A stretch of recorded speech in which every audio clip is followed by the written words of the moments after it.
Hello students, important 2 mark 3 mark problem seriesல இப்போ நம்ம third lesson example problemல இருக்கோம். ஒரு highly important problem. இந்த problem so many number of times இந்த problem கேட்டிருக்காங்க நம்மளுக்கு question paperல. ரைட், இதை இப்போ எப்படி சால்வ் பண்ணலாம் அப்படிங்கிறத நம்ம பார்ப்போம். இதுக்கு வந்து நம்மளுக்கு சில பேசிக்ஸ் ஃபார்முலாஸ்லாம் நம்மளுக்கு தெரியணும். அதாவது அவங்க என்ன கொடுத்துருக்காங்கன்னா, using the relation b is equal to mu naught h plus m show that chi m is equal to mu r minus 1. அதாவது இந்த ரிலேஷனை பயன்படுத்தி இந்த ரிலேஷன் எனக்கு என்ன பண்ணுங்க, ப்ரூஃப் பண்ணுங்க அப்படின்னு சொல்லியிருக்காங்க. சரி, ஃபர்ஸ்ட் இவங்க கொடுத்துருக்க ரிலேஷனை நம்ம எழுதிடலாம். என்ன கொடுத்துருக்காங்க, b is equal to, கரெக்டா, b vector equal to mu naught h vector plus m vector.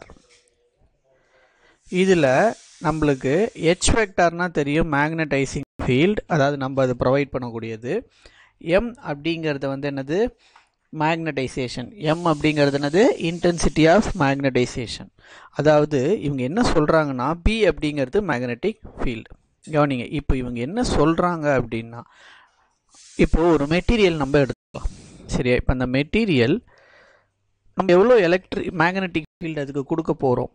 சரியா, அதை மேக்னடைஸாக மாற்றுறதுக்கு நம்ம எவ்வளோ மேக்னெட்டிக் ஃபீல்டு கொடுக்குறோமோ அதுதான் வந்து என்னது, ஹெச் வெக்டார்னு சொல்லுவோம். அது எவ்வளோ தூரத்துக்கு அதை எடுத்துக்கிட்ட ரெஸ்பான்ஸ் பண்ணுதோ அந்த ரெஸ்பான்ஸை தான் நம்ம என்னென்னு சொல்லுவோம்னா மேக்னடைசேஷன் அப்படின்னு சொல்லுவோம்.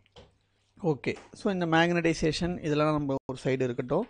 நம்ம இதை இப்போ எப்படி சால்வ் பண்ணலாம் அப்படின்னு பார்த்துலாம். சசசபிலிட்டிக்கு, தட் இஸ் சசசபிலிட்டிக்கு நமக்கு ஒரு ஃபார்முலா தெரியணும். That is chi m equal to, சரியா, chi m equal to modulus of m vector divided by modulus of h vector. இது வந்து நம்மளுக்கு தெரிஞ்சிருக்கக்கூடிய ஃபார்முலா. இந்த ஃபார்முலாவை நம்ம என்ன பண்ணணும்னா ஞாபகம் வச்சுக்கணும். Modulus of m vector divided by modulus of h vector. அப்போ இதுலேருந்து நம்ம என்ன பண்ணலான்னா, இந்த mக்கு இப்போ இதை ரீஅரேஞ்ச் பண்ணிடலாமா. அப்போ இது என்ன ஆகும், chi m h vector equal to என்னன்னு வரும், m வெக்டார்னு வரும். கரெக்டா. அப்போ இப்போ நம்ம இப்போ என்ன பண்ணலாம்னா, நம்ம இந்த வேல்யூ எடுத்துகிட்டு போயிட்டு இதில் சப்ஸ்டியூட் பண்ணிடலாம். இந்த வேல்யூ எடுத்துகிட்டு போயிட்டு இதில் சப்ஸ்டியூட் பண்ணிடலாம். சரி, எப்படி சப்ஸ்டியூட் பண்ணலாம் பாருங்கள். இதை எடுத்துகிட்டு போயிட்டு இந்த இடத்துல சப்ஸ்டியூட் பண்ணலாம்.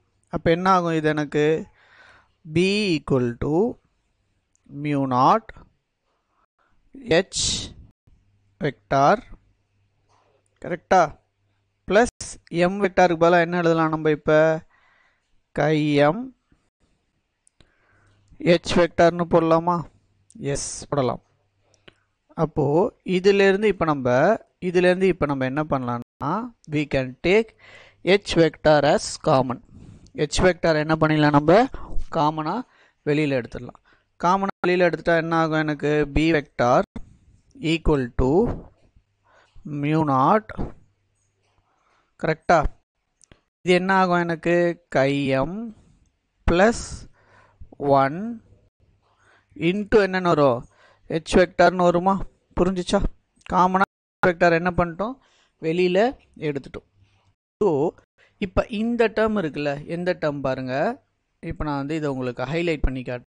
இந்த மியூ நாட்டு இந்த டேர்ம் இருக்குது பார்த்தீங்களா, இதை நம்ம என்னன்னு சொல்லலாம்னா மியூ அப்படின்னு சொல்லலாம். நம்ம என்னன்னு சொல்லலாம், we can simply write it as mu. சிம்பிளாக என்னென்னு எழுதலாம், மியூ அப்படின்னு எழுதலாம். அப்போது இது நான் இந்த இடத்துல ரீஅரேஞ்ச் பண்ணும்போது என்ன ஆகுது பாருங்கள், எனக்கு b vector equal to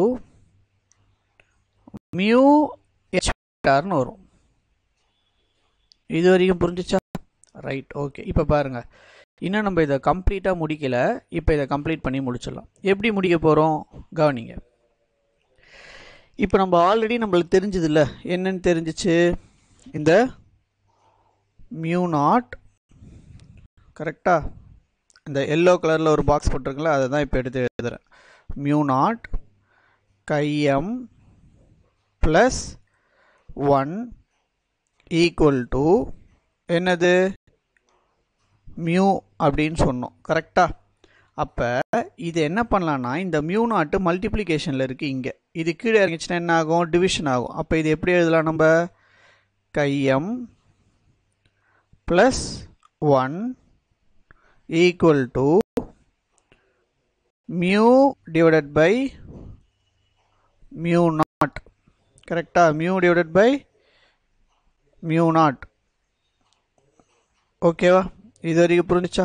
right. இப்போ பாருங்கள், ஃபைனல் ஆன்சர் எடுத்துகிட்டு வர போகிறோம். எப்படி எடுத்துகிட்டு வர போகிறோங்க, மியூ டிவைடட் பை மியூ நாட்டை நம்ம என்னன்னு சொல்லலாம்னா ரிலேட்டிவ் பெர்மியபிலிட்டின்னு சொல்லலாம், which is nothing but mu R, which is nothing but mu R. அப்போ இதை ஃபைனலாக எடுத்து எழுதும்போது, சரியா, இதை நம்ம ஃபைனலாக எடுத்து எழுதும்போது நம்மளுக்கு கிடைக்கக்கூடிய ரிசல்ட் என்னவாக இருக்கும், chi M plus 1 equal to mu R. அப்போ கைஎம் மட்டும் ஒரு சைடு வச்சுக்கிட்டோம்னா நம்மளுக்கு இது எப்படி மாறும், mu R minus 1, mu R minus 1. So ஒரு இம்பார்ட்டன்ட் ப்ராப்ளமை என்ன பண்ணுறோம், நம்ம பார்த்து முடிச்சாச்சு. இந்த ப்ராப்ளமை ப்ராக்டிஸ் பண்ணிக்கோங்க. அதாவது இந்த ப்ராப்ளமில் என்ன சொல்ல வராங்க அப்படிங்கிறத ஃபஸ்ட்டு நம்ம பார்த்துடலாம்.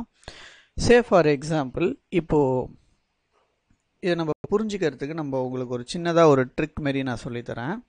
ட்ரிக் இந்த சென்ஸ் ஒரு நார்மலாக ஒரு சின்ன விஷயந்தான். இப்போ H அப்படிங்கிறது என்னது, இன்டென்சிட்டி.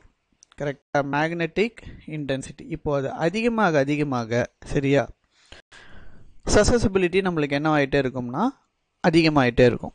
இப்போ சசசிபிலிட்டி இன்க்ரீஸ் ஆகுதுன்னா அப்போ அதனுடைய ரெஸ்பான்ஸ் ரிலேட்டிவ் பெர்மிபிலிட்டி எப்படி இருக்கும், நம்மளுக்கு அதிகமாக தான் இருக்கும். So it is directly related அப்படின்னு சொல்கிறாங்க.